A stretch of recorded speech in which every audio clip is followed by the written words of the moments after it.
It's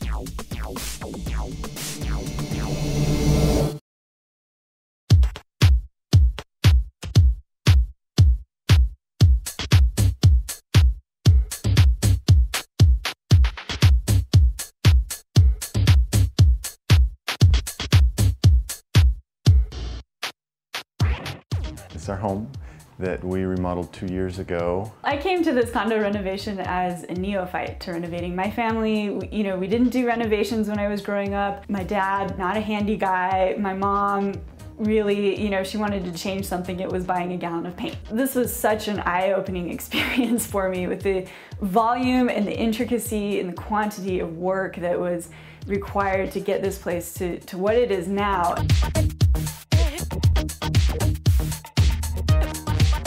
This is the front room. We took out all the carpet, all the flooring, and redid the fireplace.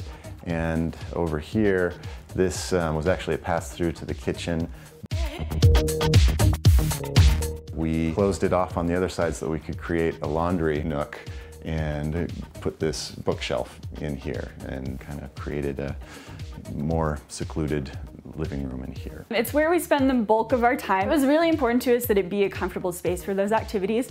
For me, that meant preserving the natural light. We have a huge floor-to-ceiling window. We had to balance the natural light with the privacy concerns. So that's where you'll see our beautiful IKEA window coverings here. Before this one, I had remodeled 2 condos that I had lived in, so I've always had condos because I always wanted to kind of add a personal touch to something, so I've never lived in the trendier districts of downtown, but just kind of gotten just on the outside and been able to make something my own. This is where we closed off this passageway and created a pantry here and our laundry nook over here. We pulled everything out of here.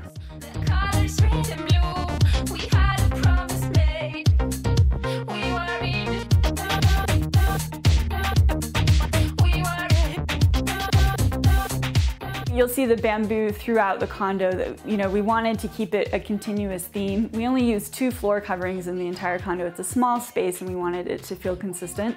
So there's the black slate in the entryway, the kitchen, and the bathroom, but then there's the bamboo in the living room, hallway, and the bedrooms. Pretty much anything you see on our walls is from one artist. His name is Todd Chilton. We love his paintings. They fit with our aesthetic. They're very geometric, they're very colorful, but also there's a sense of minimalism in a lot of them that appeals to us and that fits really well with our home and our lives. We like a more modern look and kind of a minimalist look, so not being design professionals ourselves, we've kind of done it all on our own for this project. I don't know if there was a specific philosophy, we're just trying to kind of mimic looks that we like in other things that we've seen. We didn't have level floor joists, and so we didn't have a level subfloor, and we couldn't put the tile down until we could level the subfloor, and it was just this month-long process. Blogging about it was something that helped keep me sane. What we found as we've blogged about the renovations and now as we're blogging about our house building process is that people are fascinated by this stuff. They're just really interested in what it takes. We've had a little bit more on the house design process than the renovation process. We have architects in Philadelphia and people in Southern California, and we can really see the geographic spread of our readers, and the comments that we get from people are just fantastic. We had a promise made. We were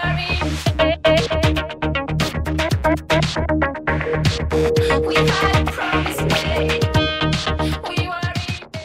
I'm probably guilty of the red cabinets. That's probably my doing.